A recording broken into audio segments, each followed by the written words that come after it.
శ్రీ చండీ అష్టోత్తర శతనామావళి. ఓం మహేశ్వర్యై నమః. ఓం మహాదేవ్యై నమః. ఓం జయంత్యై నమః. ఓం సర్వమంగళాయై నమః. ఓం లజ్జాయై నమః.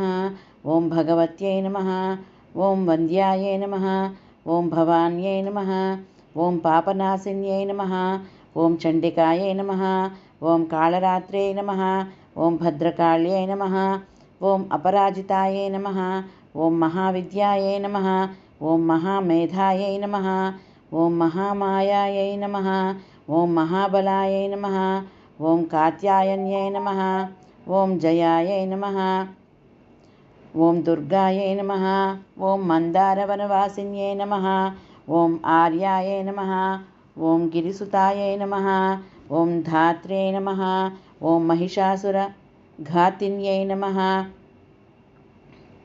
ఓం సిద్ధియై నమః. ఓం బుద్ధిదాయై నమః. ఓం నిత్యాయై నమః. ఓం వరదాయై నమః. ఓం వరవర్ణిన్యై నమః. ఓం అంబికాయై నమః. ఓం సుఖదాయై నమః. ఓం సౌమ్యాయై నమః. ఓం జగన్మాత్రే నమః. ఓం శివప్రియాయై నమః. ఓం భక్తసంతాపసంహర్యై నమః. ఓం సర్వకామప్రపూరిణ్యై నమః. ఓం జగత్కర్యై నమః. ఓం జగద్ధాత్ర్యై నమః. ఓం జగత్పాలనతత్పరాయై నమః. ఓం అవ్యక్తాయై నమః. ఓం వ్యక్తరూపాయై నమః. ఓం భీమాయై నమః. ఓం త్రిపురసుందర్యై నమః. ఓం అపర్ణాయై నమః. ఓం లలితాయై నమః. ఓం విద్యాయై నమః. ఓం పూర్ణచంద్రనిభాననాయై నమః. ఓం చాముండాయై నమః. ఓం చతురాయై నమః. ఓం చంద్రాయై నమః. ఓం గుణత్రయ విభాగిన్యై నమః. ఓం హేరంబజనన్యై నమః. ఓం కాళ్యై నమః. ఓం త్రిగుణాయై నమః. ఓం యశోధరాయై నమః. ఓం ఉమాయై నమః. ఓం కలసహస్తాయై నమః. ఓం దైత్యదర్పనిఘాదివ్యై నమః. ఓం బుద్ధ్యై నమః. ఓం కాంత్యై నమః. ఓం క్షమాయై నమః. ఓం శాంత్యై నమః. ఓం పుష్ట్యై నమః. ఓం తుష్ట్యై నమః. ఓం ధృత్యై నమః. ఓం మత్యై నమః. ఓం వరాయుధగాయై నమః. ఓం ధీరాయై నమః. ఓం గౌర్యై నమః. ఓం శాకంభర్యై నమః. ఓం శివాయై నమః. ఓం అష్టసిద్ధిప్రదాయై నమః. ఓం వామాయై నమః. ఓం శివవామాంగవాసిన్యై నమః. ఓం ధర్మదాయై నమః. శ్రీ మంగళచండికా స్తోత్రం. పూజ్యః కల్పతరుశ్చైవ భక్తానాం సర్వకామదః దశలక్షజపేనైవ మంత్రసిద్ధిర్భవేన్నృణాం. మంత్రసిద్ధిర్భవేద్యస్య స విష్ణుః సర్వకామదః. ధ్యానం చ శ్రూయతాం బ్రహ్మన్ వేదోక్తం సర్వసమ్మతం.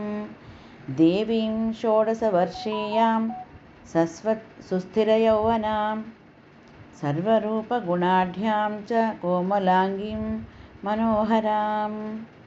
శ్వేతచంపకవర్ణాభాం చంద్రకోటిసమప్రభాం వహ్నిశుద్ధాం సుఖాధానాం రత్నభూషణభూషితాం బిభ్రంతీం కబరీభారం మల్లికామాల్యభూషితం బింబోష్టిం సుదతీం శుద్ధాం శరత్పద్మనిభాననాం.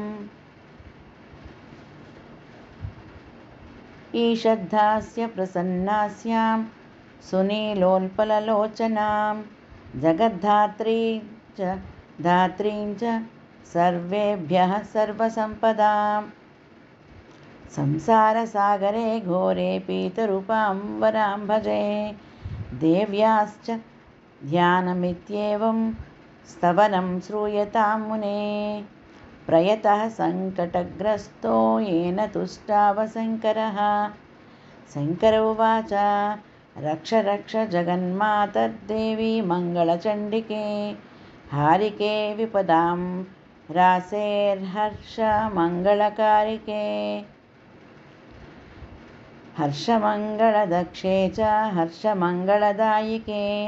शुभे मङ्गलदक्षे च शुभे मङ्गलचण्डिके. मङ्गले मङ्गलार्हे च सर्वमङ्गलमङ्गले. सतां मङ्गलप्रदे देवी सर्वेषां मङ्गलालये। पूज्ये मङ्गलवारे च मङ्गलाभीष्टदैवते। पूज्ये मङ्गलभूपस्य मनुवंशस्य सन्ततम्। मङ्गलाधिष्ठातृदेवी मङ्गलानां च मङ्गले। संसारमङ्गलाधारे मोक्षमङ्गलदायिनी। सारे च मङ्गलाधारे पारे च सर्वकर्मणां। प्रतिमङ्गलवारे च पूज्ये दुर्गे सुखप्रदे। स्तोत्राणानेन सम्भुश्च स्तुत्वा मङ्गलचण्डिकां। प्रतिमङ्गलवारे च पूजां कृत्वा गतः शिवः। प्रथमे पूजिता देवी शिवेन सर्वमङ्गला। द्वितीये पूजिता सा च मङ्गलेन ग्रहेण च। तृतीये पूजिता भद्रा मङ्गलेन गृहेण च। चतुर्थे मङ्गले वारे सुन्दरीभिः प्रपूजिता। पञ्चमे मङ्गलाकाङ्क्षी नरैर्मङ्गलचण्डिका।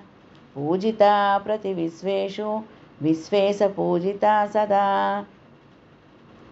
ततः सर्वत्र सम्पूज्या बभूव परमेश्वरी।